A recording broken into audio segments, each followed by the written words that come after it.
ரொம்ப சிம்பிள் நேயர்களுக்கு வணக்கம். உங்களுடைய ஆதரவுக்கு மனமார்ந்த நன்றிகள். சப்ஸ்கிரைப் பண்ணிக்கோங்க. ஸோ தேங்காய் நார் கழிவெல்லாம் காய போட்டது திருப்பி ட்ரம்மில் தூக்கி போட்டாச்சு. ரொம்பலாம் காயலைங்க, ஒரு 3 மணி நேரம் காய்ஞ்சது தான்.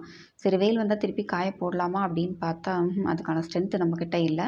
ஏன்னா கொஞ்சமாக இருந்தால் காய போட்டு எடுத்து உலர்த்தி வைக்கலாம். பட் இது ஒரு ட்ரம்மு நிறைய, ரொம்ப பெரிய தப்பு பண்ணிட்டணும்னு தோணுது. ஏன்னா அவ்வளோ தேங்காய் நார் கழிவை நம்மளால் அசைக்கவே முடியல. சரி பரவாயில்ல, அதிலே மக்கிட்டே கிடக்கட்டும்னு சொல்லிட்டு அப்படியே போட்டு வச்சாச்சு. அதுக்கு மூடி இல்லை, அதனால் ஒரு மூட்டை தூக்கி வச்சுருக்கேன். ஸோ தரை ஃபுல்லாவுமே தேங்காய் நார் தான் இருந்தது. அதை ஃபுல்லாக க்ளீன் பண்ணி எடுத்து கழுவி விட்டு பளிச்சுன்னு ஆக்கியிருக்கேன். இன்னுமே கொஞ்சம் அங்கங்கே டஸ்ட்டு இருக்குது, அது போகவே மாட்டேங்குது. இந்த ரூம் ஃபுல்லாக ஷெட்டு போட்டு வச்சுருக்கிறது இந்த பழைய சாமானை போட்டுக்கலாம் அப்படின்ட்டு. இந்த ரூம் ஃபுல்லாவுமே அப்படி தான் இருந்தது.